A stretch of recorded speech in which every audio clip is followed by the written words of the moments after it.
1, 2, 1, 2, 1, 2, 1, 2, 1, 2. Ok. Bonjour à tous.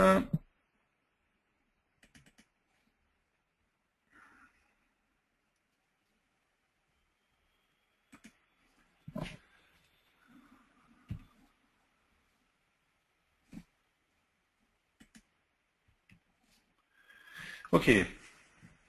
Bonjour à tous. Bienvenue sur ce 8e épisode du Dev du jeudi.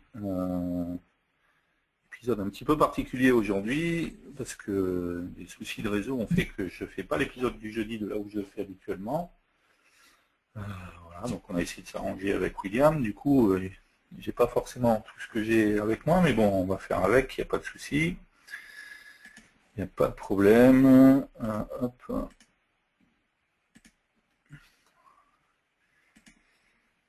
Ok. Alors.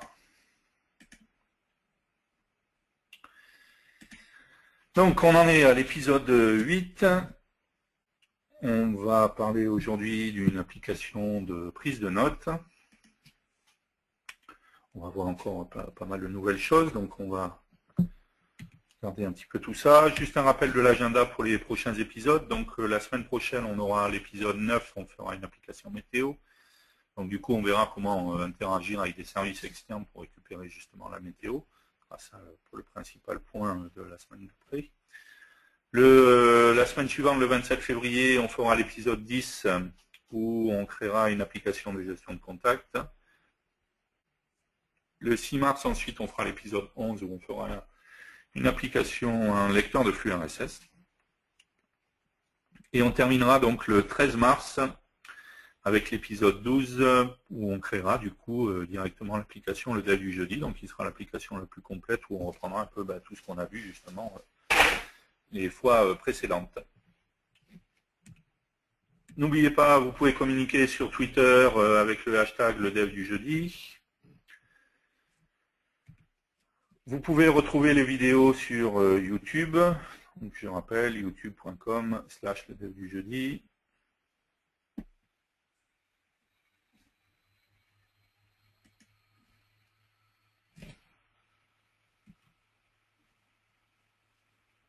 Voilà ce qu'il me fait là.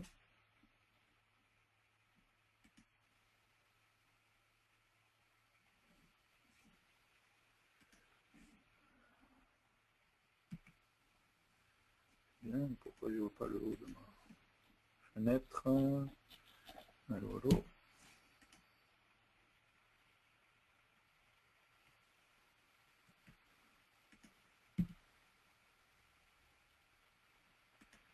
Qu'est-ce qu'il me fait là? Alors, 2 petites minutes.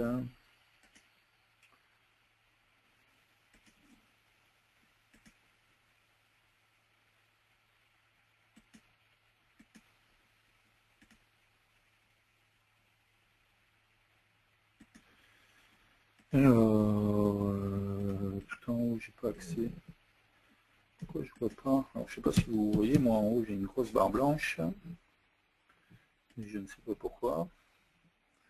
Moi, je pense avoir une idée, mais...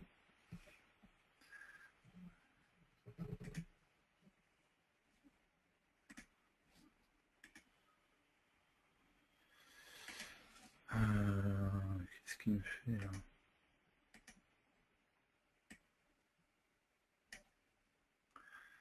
Alors...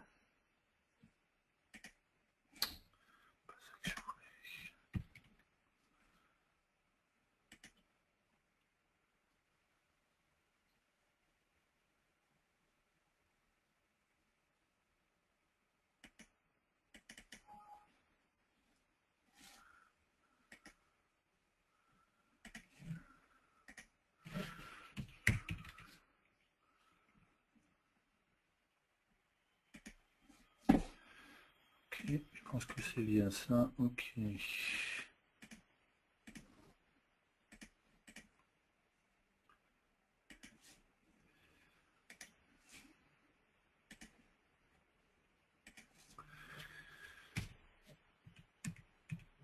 On va revenir, hop, je vais retester. Ok, c'est mieux. Donc le dev du jeudi, youtube.com/le dev du jeudi, je vais envoyer ça à tout le monde. Ok.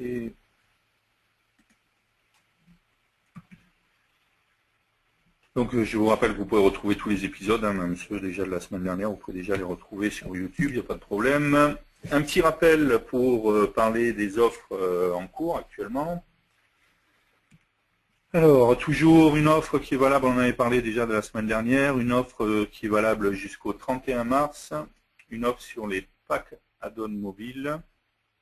Donc une petite explication pour dire ce que c'est que les packs add-on mobiles. J'envoie d'abord le lien à tout le monde sur les offres.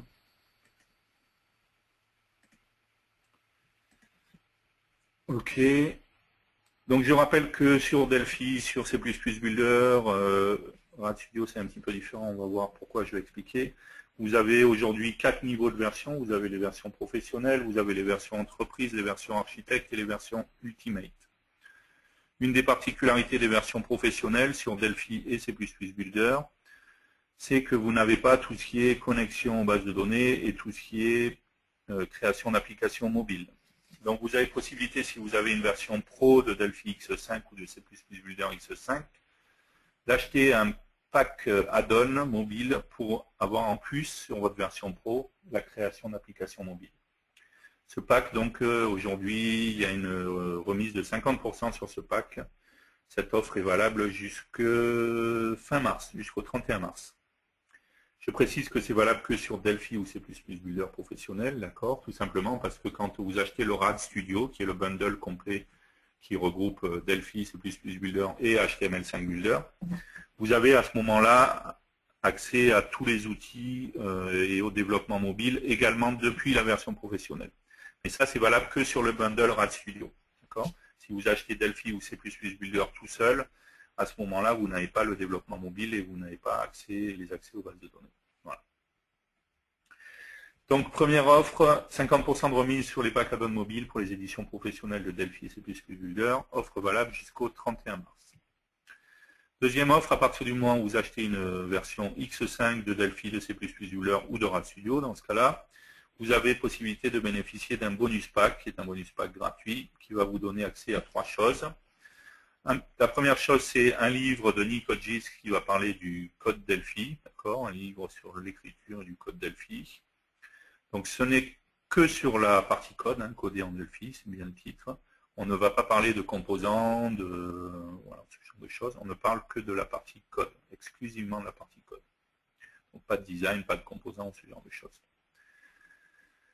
Donc un livre en PDF, c'est un e-book en fait que vous avez possibilité de récupérer. Bien entendu, c'est un livre fait par Nick Hodges et donc c'est un livre en anglais, d'accord. Il n'y a pas de traduction en français de ce livre-là.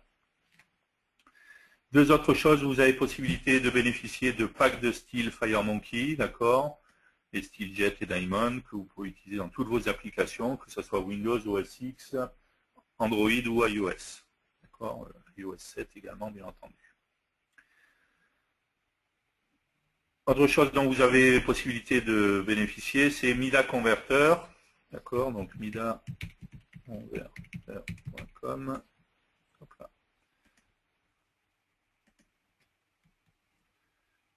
MIDAconverter.com.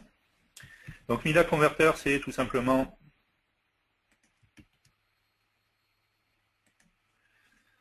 un outil qui va vous permettre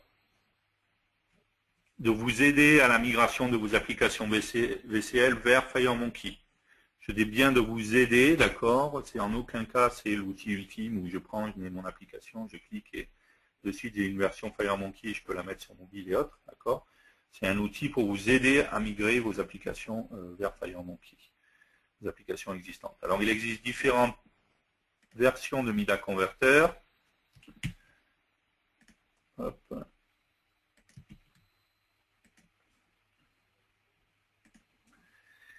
Vous, la version à laquelle vous avez droit, c'est la version basique. Il y a une version pro, une version studio. Donc ça va convertir les composants standards de la VCL vers FireMonkey. Ça va également convertir tout ce qui est TDB quelque chose avec les live bindings. D'accord. Puisque dans FireMonkey, on n'a pas de DB grid, DB edit, tout ce genre de choses. Et à chaque fois, on doit utiliser les live bindings. Donc encore une fois, c'est l'outil qui va convertir les composants standards, les DB vers des live bindings.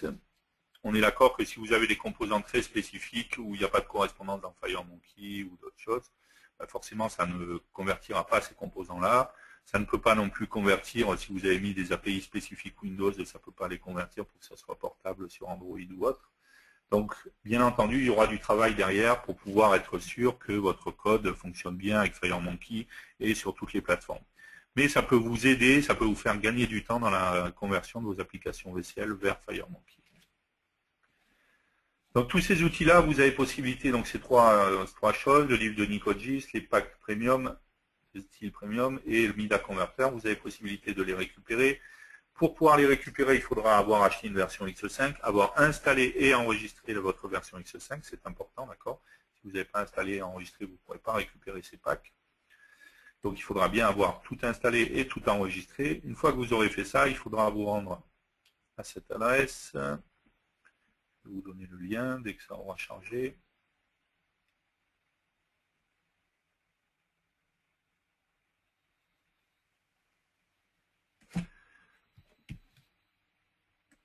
Donc, il faudra vous rendre ici.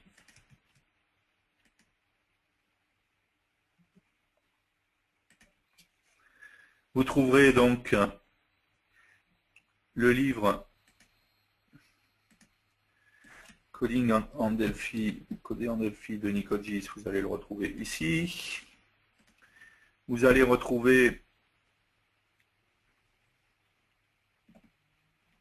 les packs de style premium ici.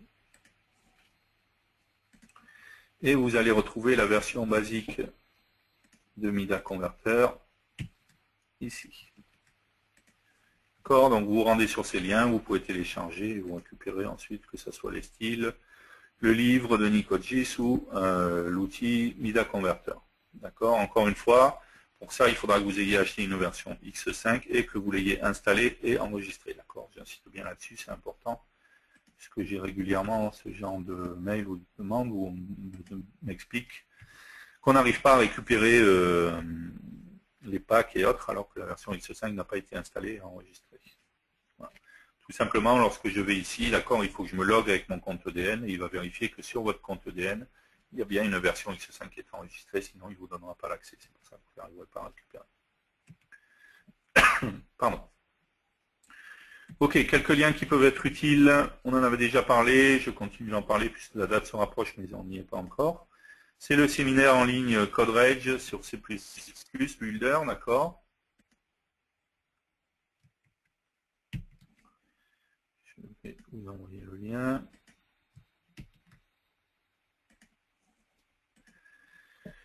« 25 et 26 février, d'accord. Donc sur cette page-là, vous retrouverez toutes les sessions. Donc n'hésitez pas, pour ceux qui font du C++, à aller voir. Vous verrez pour le mardi ou le mercredi quelles sont les différentes sessions. Cet événement est un événement qui est entièrement gratuit, bien entendu. C'est un événement online. Il faut par contre s'être enregistré pour pouvoir y participer. Pour ça, il va falloir s'enregistrer ici. Vous avez le lien, quand vous êtes sur l'agenda, vous avez le lien ici, Register Now. D'accord, donc il faudra s'enregistrer et ensuite ça se passera comme se passe le dev du jeudi, vous vous connectez et vous pourrez participer et visualiser ce qui se passe pendant les différentes sessions. Attention aux horaires, vous remarquerez lorsque vous enregistrez, non, il n'y a pas de préciser les horaires, non. D'accord, donc ils sont simplement précisés ici. Donc attention aux horaires, bien entendu, c'est un événement qui se passe aux États-Unis, donc attention aux horaires, vérifiez bien les horaires en fonction du fuseau horaire pour voir à quoi ça correspond en France. D'accord. Bien entendu, encore une fois, que c'est un événement qui est un événement fait aux États-Unis et donc qui se déroulera entièrement en anglais. Il n'est pas question là de français, contrairement au dev du jeudi. Voilà, donc n'hésitez pas à vous inscrire pour ceux qui font du C++ et pouvoir participer aux différentes sessions qui vont être présentées pendant cet événement-là. Donc CodeRage pour C++, le 25 et le 26 février prochain.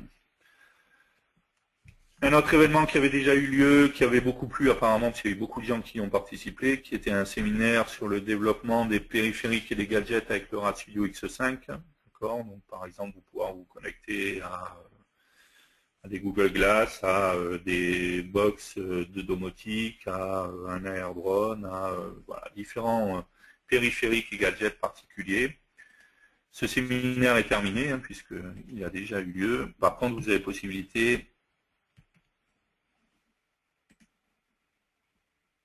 de le voir en replay en allant tout simplement sur cette page, en mettant en renseignant les informations et en faisant submit, vous aurez accès directement au replay de cet événement-là. Donc n'hésitez pas, si c'est des choses qui vous intéressent, voilà, n'hésitez pas à aller voir. Il y a eu pas mal de monde qui a participé, a priori ça a beaucoup plu, donc n'hésitez pas à aller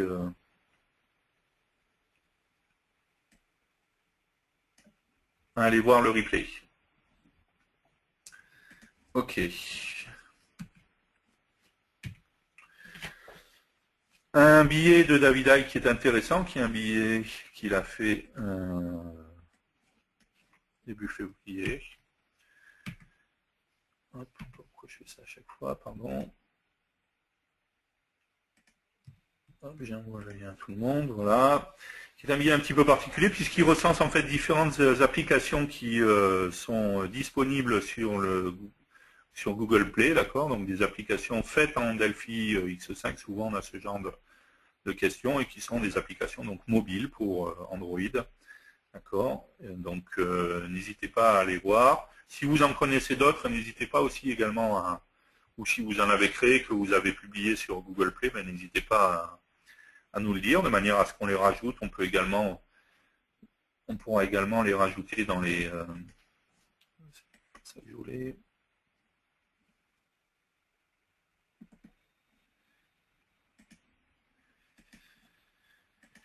Vous avez également ici dans l'application Showcase, d'accord, toutes les applications qui sont faites en Delphi, mais là pas que la partie mobile, la partie mobile. Hein. Vous verrez là, on peut vous retrouver des applications, que ce soit pour Windows, que ce soit pour le monde mobile ou autre. Donc n'hésitez pas à aller voir, voilà. Ici vous trouverez pas mal d'applications qui sont faites, dont une dont on a parlé la dernière fois, on va en reparler justement. Un autre billet blog qui est intéressant, qui est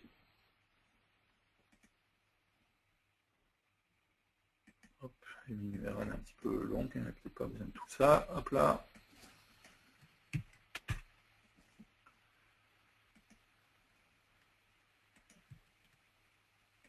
Qui va vous montrer comment se connecter à Kinect à partir du RAD Studio X5. Voilà, donc c'est quelque chose de sympa qui peut être intéressant également. Vous avez, pardon, bien entendu, vous verrez dans le billet, vous avez le lien vers le SDK Microsoft pour Kinect, mais également un lien vers un SDK Delphi pour Kinect, d'accord, qui a été fait, qui est open source. Vous trouverez tous les fichiers pour justement, je vais y arriver, pouvoir à partir de votre Delphi se connecter directement à Kinect. D'accord, donc il y a une vidéo en anglais bien entendu, et vous pourrez récupérer les codes sources et autres. Vous vous rappelez, la semaine dernière, dans l'épisode 7, on a parlé de 3D, on a vu, grâce à Pascal Fontenot, comment créer une application Rubik's Cube. Et le code source de cette application Rubik's Cube, donc on avait déjà donné le lien de la version initiale, qui était une version Windows, mais on l'avait porté sur la partie mobile, d'accord, en X5. Donc en l'occurrence, le code source de cette application est disponible, vous avez possibilité de le récupérer ici. Ok. Donc il est directement disponible ici, vous pouvez le récupérer, n'hésitez pas à le récupérer. Donc ça c'est la version mobile de l'application Rubik's Cube. Et il faut savoir également que l'application Rubik's Cube a été publiée sur Google Play. Et donc vous pouvez la récupérer pour tous ceux qui ont un téléphone Android. Vous pouvez la récupérer directement ici. Et vous pouvez l'installer sur votre téléphone ou votre tablette et jouer avec. Voilà, donc n'hésitez pas à y aller et à récupérer cette application, voilà, qui est bien entendu entièrement gratuite, hein, il n'y a pas de souci là-dessus. Voilà, donc vous avez à la fois le code source que vous pouvez récupérer ici et l'application directement publiée sur Google Play qui est disponible ici. Donc encore une fois, un grand merci à Pascal Fontenot de nous avoir permis de publier cette application-là, d'accord. Et donc, n'hésitez pas à aller la récupérer et vous pouvez voilà, l'utiliser, voir comment ça a été fait et ainsi de suite. Ok.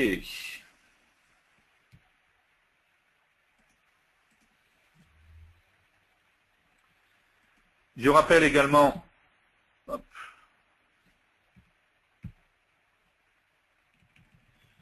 hop, ah, je vais y arriver, voilà. Je rappelle également le design FireMonkey du vendredi, d'accord, disponible directement sur mon blog. En l'occurrence, il faut savoir également que tout ce qui est les codes sources et tout ça, c'est également publié. À chaque fois, je publie ça sur mon blog, donc n'hésitez pas à aller voir. On va attendre que ça charge quand même.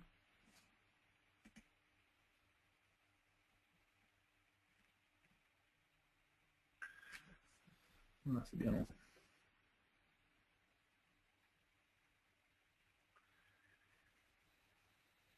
Donc le design FireMonkey du vendredi, d'accord. Donc vendredi dernier, il y a eu un nouveau design qui a été publié. Vous pouvez trouver les sources de ce design directement ici.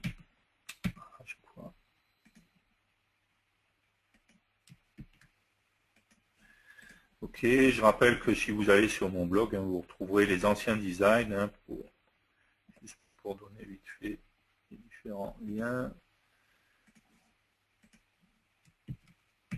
Le numéro 3 était ici.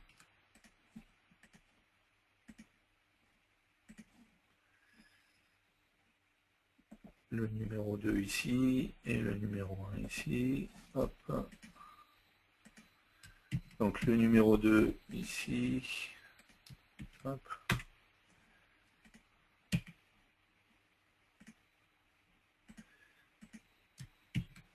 Et le numéro 1. Ah, c'est pas vrai ça. Ici. Donc je rappelle que le design du vendredi, c'est tout simplement un code source qui va vous permettre de voir ce qu'on pourrait faire en Delphi avec FireMonkey. Voilà. À aucun moment il y aura quelque chose de fonctionnel dans ces applications-là, c'est juste du design, d'accord, de l'interface utilisateur. Je vais juste vous montrer le dernier qu'il y a eu donc la semaine dernière. Hop.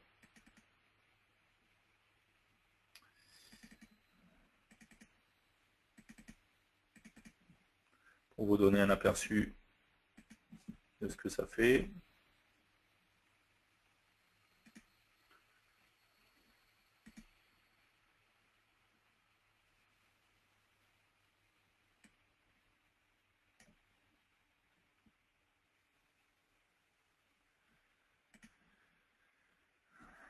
D'accord, donc ça, c'était le numéro 4, d'accord, donc je vais juste le relancer pour remontrer l'animation dès le départ. Ok. Je vais avoir voilà, le menu numéro 2, le menu numéro 3, le menu numéro 4. Voilà. À chaque fois des animations, des effets, d'accord.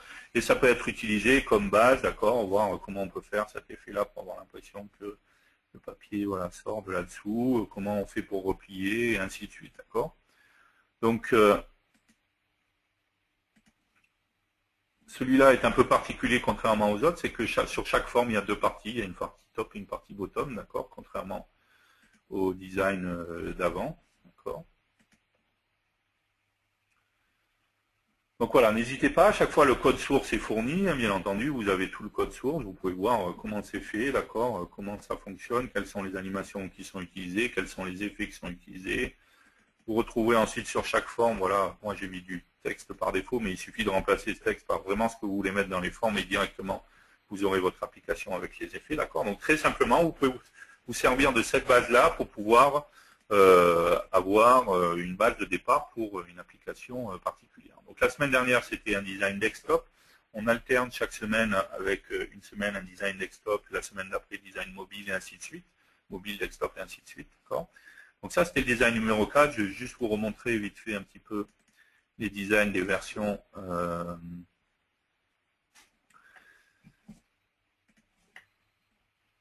d'accord, des versions d'avant. Donc on va juste l'exécuter en mode Windows pour gagner du temps. Ça, c'était un design mobile donc qu'on avait fait, qui était le design numéro 3. Donc on voit bien, on a un menu avec quatre options. Il est bien précisé qu'il faut faire un drag and drop des icônes dans le centre. Donc on fait un drag and drop et automatiquement on a la fenêtre qui apparaît. D'accord. Peu importe, avec la couleur qui va s'adapter à la couleur du fond en fonction du menu. Ok, ça c'était le numéro 3. Le numéro 2.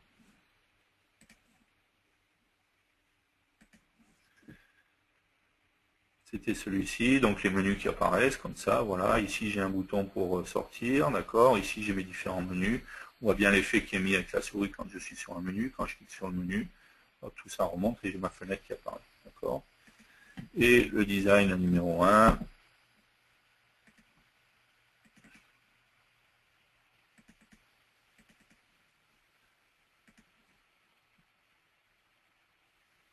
Voilà, on voit l'effet, les différents menus.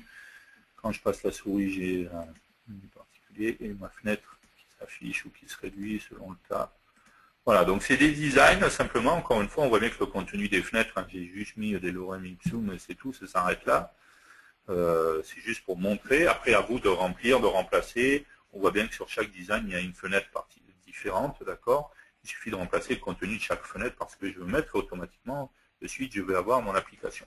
Juste la particularité hein, du design numéro 4 où j'ai une fenêtre à chaque fois, mais simplement cette fois j'ai deux layouts dans ma fenêtre, un top et un bottom, tout simplement parce qu'on a vu qu'on avait deux parties dans la fenêtre, la partie top et la partie bottom. Voilà, donc à moi ensuite de remplacer mes textes, mes titres, tout ça par ce que je veux, quoi. Ou même je ne suis pas obligé, vous n'êtes pas obligé de partir là-dessus, hein, vous pouvez vous inspirer de ça et puis faire autre chose, changer les couleurs, rajouter des effets, rajouter des choses, enfin voilà, faire un peu comme vous voulez, ça, il n'y a pas de souci là-dessus. C'est à vous de voir et de faire directement. À chaque fois, le code source est fourni et tout est fait pour que vous puissiez assez facilement remplacer les éléments, réutiliser les animations ou autres, et ainsi de suite. D'accord. Donc, n'hésitez pas à récupérer tout ça. Chaque vendredi, encore une fois, vous aurez accès à un nouveau design. Ça s'appelle le design FireMonkey du vendredi. D'accord. Tout ça sera publié sur mon blog à chaque fois.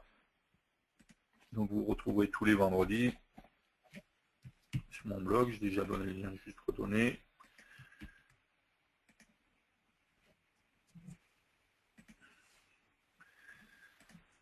Voilà, donc tous les vendredis, vous retrouverez un design FireMonkey du vendredi, une fois un mobile, une fois un desktop. Donc dès demain, il y aura un prochain design FireMonkey, d'accord, que vous retrouverez la semaine suivante et ainsi de suite.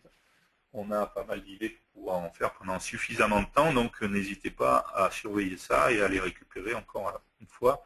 À chaque fois, les sources sont fournies.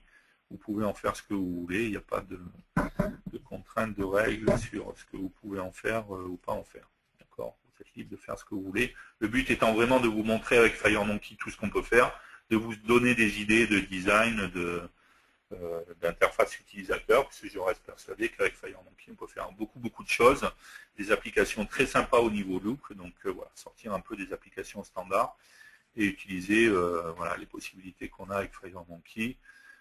Encore une fois, voilà, c'est plus sympa d'avoir ce genre d'interface, ce genre de menu que des choses plus classiques et plus traditionnelles. Après, encore une fois, ce n'est que des idées. Je ne dis pas que c'est la meilleure façon de faire. Enfin, c'est des manières de faire. Il y a certainement des fois peut-être d'autres manières de faire. N'hésitez pas à nous donner vos retours, à faire des commentaires sur le blog également, hein, sur les différents billets. C'est là pour ça. On verra quand il commencera à y avoir quelques designs, il y aura un site web qui sera mis en place pour les récupérer. Comme ça sera plus simple pour centraliser le tout. Donc voilà, on n'en est pas encore là pour l'instant. Et donc on a essayé de faire à chaque fois un design mobile et un design desktop une semaine sur deux, d'accord. Tout simplement parce qu'au départ, le but c'était de faire un design qui soit valable sur les deux. Ça a été le cas sur le premier numéro en fait. Le premier design qui a été fait, C'était un design qui était à la fois mobile et à la fois desktop. Après, rapidement, je me suis rendu compte que, qu'on le veuille ou non, l'ergonomie et la manière d'utiliser les applications et autres étaient vraiment complètement différentes entre le desktop et le mobile. Donc, c'était pas toujours évident d'avoir un design qui soit à la fois cohérent sur le desktop et à la fois cohérent sur le mobile. D'où le fait d'être passé à soit desktop, soit mobile, mais pas qu'il fasse les deux, parce que sinon ça fait pas forcément bien pour tous les deux. Et vraiment se concentrer quand c'est sur la partie mobile, essayer d'offrir des choses sans vraiment utiliser pleinement les possibilités du mobile. Donc n'hésitez pas à aller récupérer tout ça. Il y a pas mal de codes sources qui sont fournis. Hein, voilà.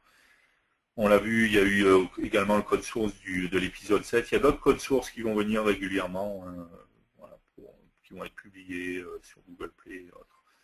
L'application Rubik's Cube, comme toutes les autres applications qui vont être publiées sur Google Play, sera également publiée sur l'Apple Store hein, pour iOS.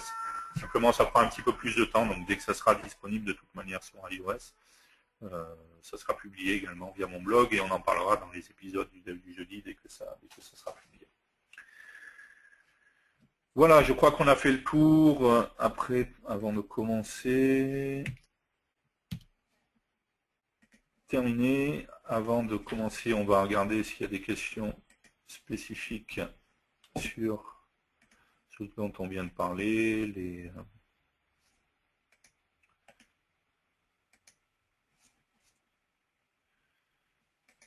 Ok.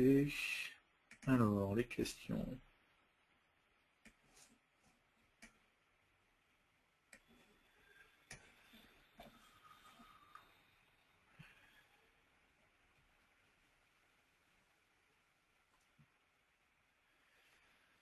Alors, question. Donc, il y a une question pour savoir si on peut publier des vidéos sur chaque design pour montrer comment fonctionnent les designs. Pourquoi pas, ça peut être une idée. Ouais. À chaque fois, quand on publie un design du vendredi, de faire une vidéo. Parce que c'est vrai qu'à chaque fois, je publie, je publie juste des screenshots, mais c'est vrai que du coup, on ne voit pas forcément les animations et tout ça. Donc le but, c'est vrai que ce sera peut-être plus parlant en mettant une vidéo qui montre exactement comment ça fonctionne, quelles sont les animations et ça. Donc pourquoi pas, c'est une idée auquel je vais réfléchir et prendre le temps de faire une toute petite vidéo, mais qui montre rapidement comment c'est animé et ce que ça fait. Ça permettra de voir avant de récupérer le design si c'est quelque chose qui peut vous intéresser ou pas. Ok, ensuite, d'autres questions. Y aura-t-il une explication pour le déploiement d'applications sur l'Apple Store? Donc oui, il y aura une explication pour le déploiement sur l'Apple Store, et pas que sur l'Apple Store, mais sur le Google Play, même si c'est beaucoup plus simple sur le Google Play en fait. Hein. Mais il y aura une explication pour le déploiement sur les deux stores, hein, à la fois Google et à la fois Apple. Et ça se fera dans le dernier épisode, puisque pour l'application Le Dev du jeudi, on ira jusqu'à la publier justement, et on expliquera comment la publier et comment ça se passe le 13 mars. Donc, voilà, dans le dernier épisode du Dev du jeudi. Donc on montrera ce genre de choses. Voilà. On expliquera comment on fait ça. Vous verrez que c'est relativement simple sur Google Play. Sur l'Apple Store, il y a un peu plus de choses à faire, mais bon, c'est pas si compliqué que ça non plus.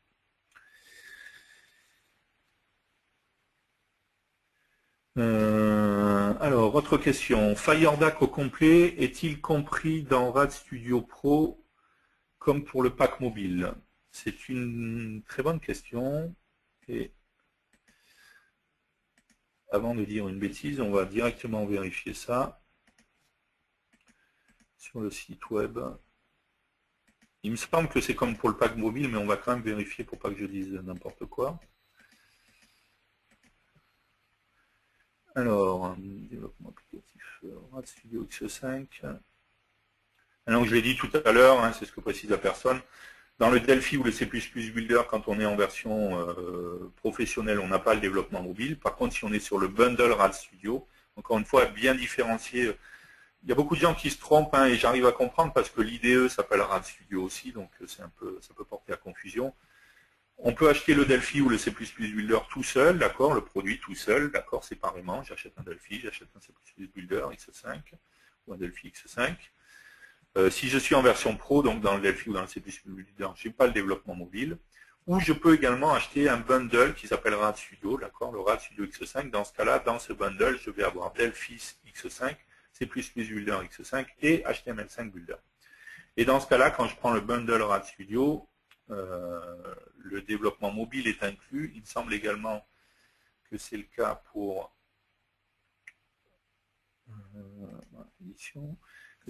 le développement base de données. On va vérifier quand même. Donc, non, donc ouais, j'ai bien fait de vérifier. Donc en fait, non, ça y est pas. Il n'y a que la partie mobile qui est dans le RAD Studio Pro.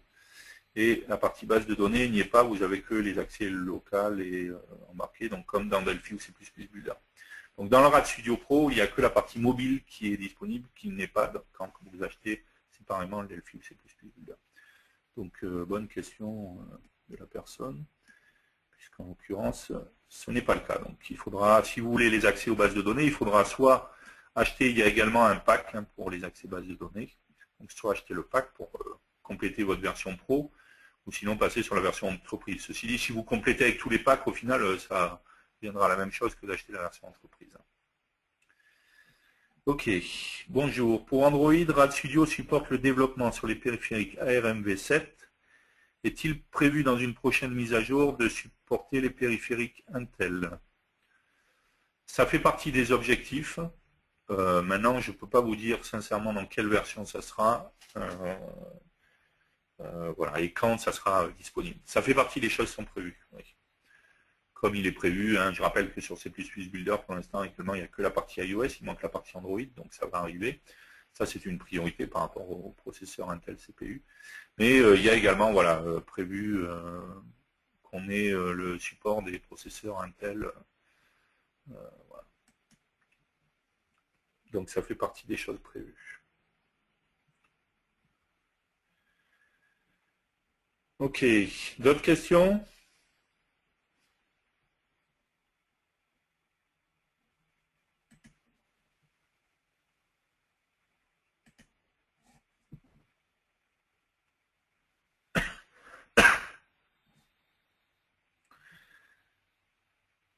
Alors, juste pour...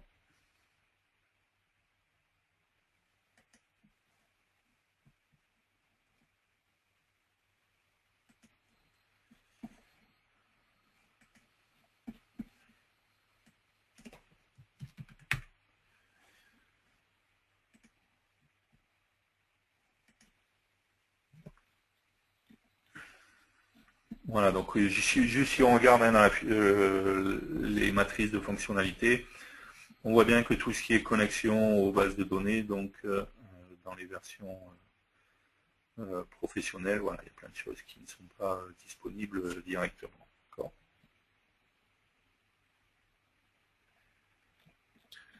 Ok, pas d'autres questions?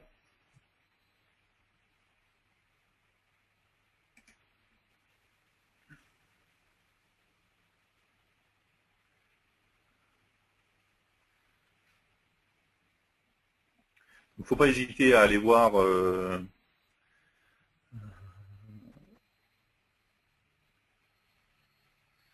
voilà, sur la partie Fireback, hein, puisque c'est le principal, c'était ça.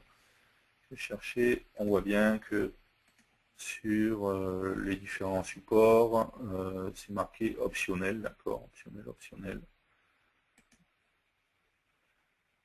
Donc tout simplement, je suppose que si on descend en bas comme il y avait un point, on n'a même pas marqué le point optionnel en bas. Okay. Donc tout simplement pour dire que voilà, il y a une option qui est possible avec le pack directement. N'hésitez pas à aller voir les matrices de fonctionnalités, ça permet vraiment de savoir ce qui est dans la version architecte, Ultimate, entreprise, professionnelle. Les personnalités, C, C++ Builder, D, c'est Delphi, bien entendu, d'accord. Donc n'hésitez pas à aller voir ça.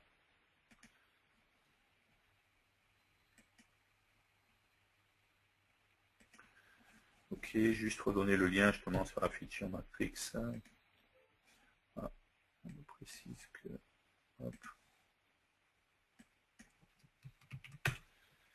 Mince.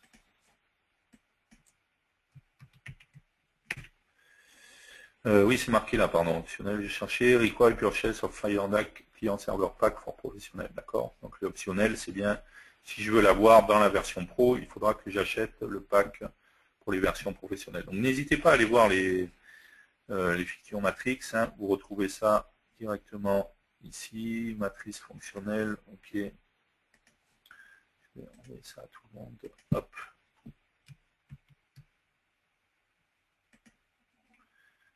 Ok. D'autres questions? Alors, qu'est-ce qu'on a d'autre comme question? Par qui sont maintenus les composants Indie? Donc c'est les composants open source, hein. Il y a beaucoup de monde qui participe aux composants Indie. Je pense pas qu'il y ait... Enfin, c'est très varié. Il y a plein de gens qui viennent d'un peu partout. Il y a certaines personnes d'Embarcadero, je sais, qui y ont participé, qui y participent certaines fois. Donc je ne saurais pas vous dire, c'est difficile de dire exactement qui, hein, étant donné que c'est des choses open source, il y a beaucoup de gens qui y participent, quoi. Il n'y a pas une structure particulière derrière, quoi, en fait. Bonjour, une roadmap 2014, la dernière roadmap qui a été publiée, toujours d'actualité.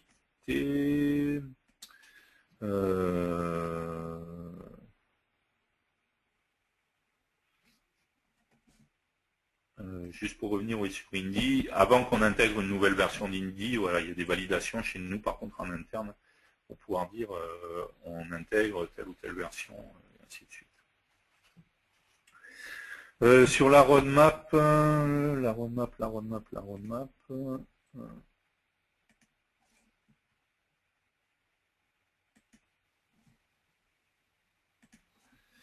Voilà, la dernière roadmap c'était celle-ci, il y a le date de l'année dernière, elle est toujours d'actualité, donc je vais d'abord envoyer le lien à tout le monde.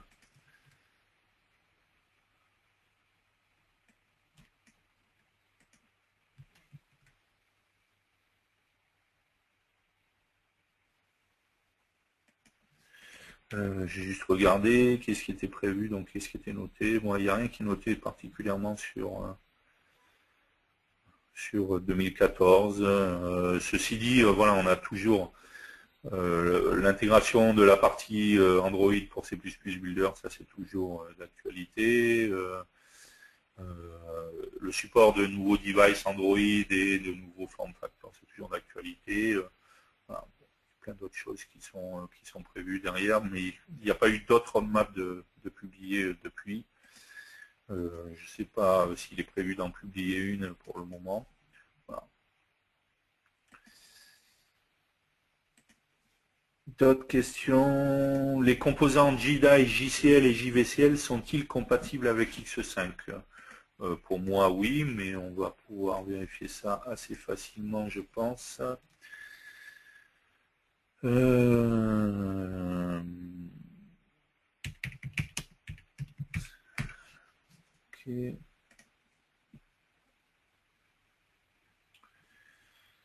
En fait, il faut aller directement sur SourceForge.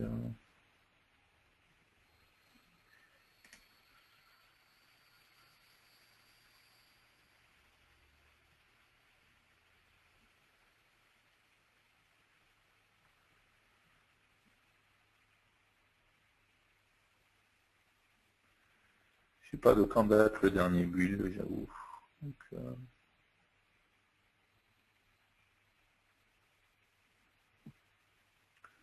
Je pense qu'il n'y a pas de souci. Pour moi, c'est quelque chose qui évolue régulièrement et qui est assez suivi. Donc, je pense qu'il n'y a pas de problème. J'avoue que...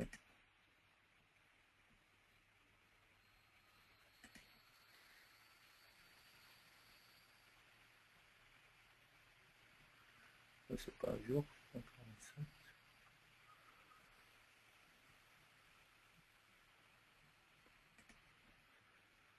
47, je trouve que ça date un petit peu, parce qu'on parle de 2012, donc j'avoue que je sais pas. Il me semblait que c'était que ça évoluait régulièrement, et que c'était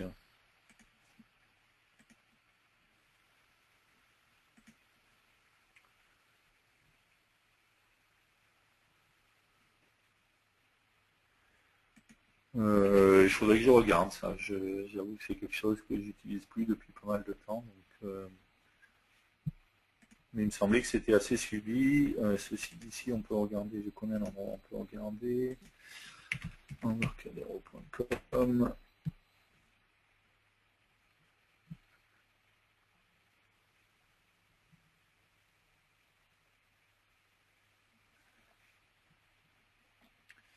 Alors, hop.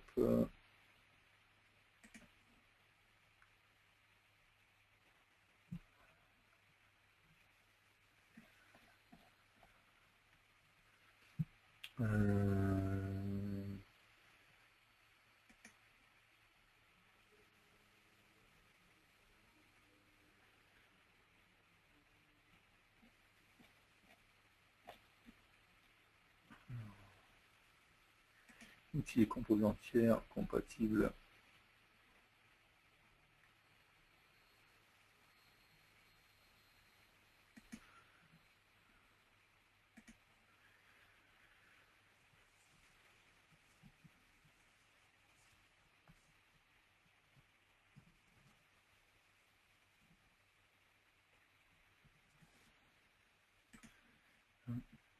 Hop.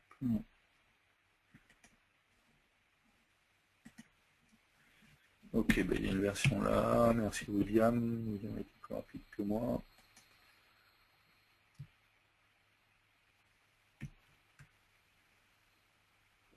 Donc ça c'est la JCL. Par contre, version compatible X5, là, c'est du temps ici. Alors, est-ce que j'ai la JVCL?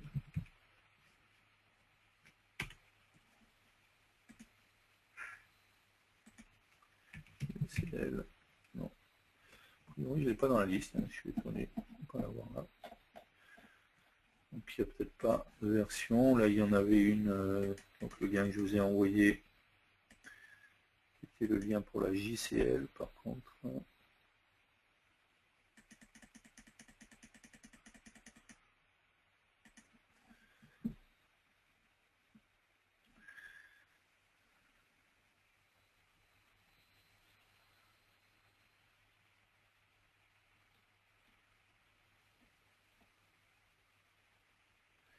Si, il y a les deux, il y a la JCL et JVCL. Donc ça, c'était la JCL, et ici, on trouve la JVCL. Voilà. Voilà les deux liens pour la JCL et pour la JVCL avec X5. Voilà, pour ceux qui étaient intéressés.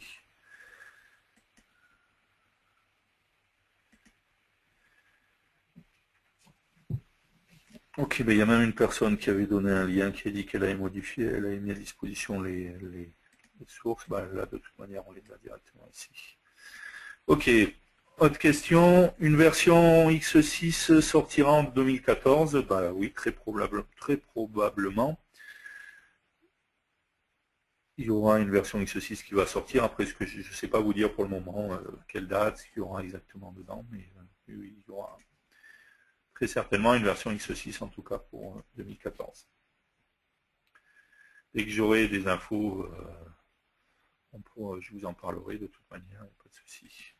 Je rappelle que si vous voulez changer de version à chaque fois, vous avez possibilité de prendre la maintenance. Il y aura peut-être d'autres possibilités qui seront offertes bientôt, on vous en reparlera dès que ce sera disponible. D'autres questions?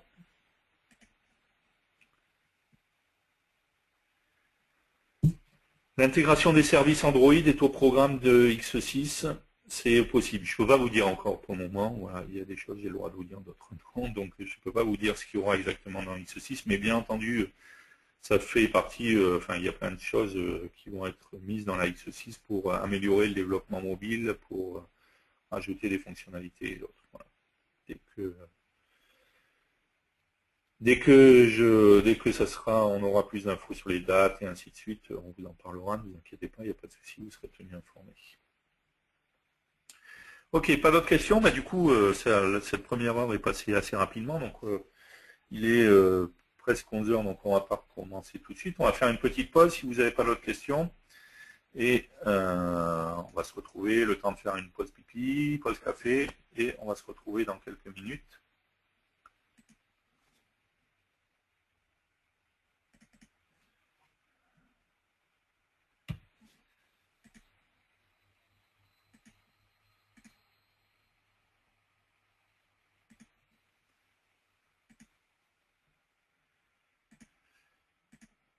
Ok.